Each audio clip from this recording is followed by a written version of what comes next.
Zoonii diinagdee addaa gadaa misoomsuuf waliigalteen taasifamee jira. Abbaan taayitaa zoonii diinagdee addaa gadaa dhaabbata mootummaa Chaayinaa CCECC jedhamu waliin zoonii diinagdee addaa gadaa misoomsuuf waliigaltee mallatteessee jira.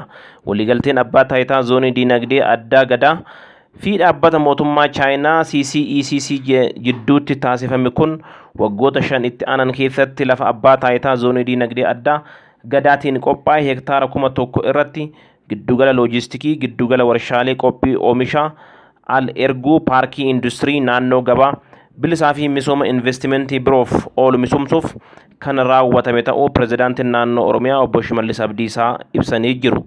Waliigalteen walumannaa kunis hariiroo misoomaa fi investimentii mootummaa Itoophiyaa fi mootummaa Chaayinaa bu'uura godhachuun investoroonni biyya Chaayinaa kutaa biyyaa garaagaraa yeroo gabaabaa keessatti dhufanii akka misoomsaniif harkisu.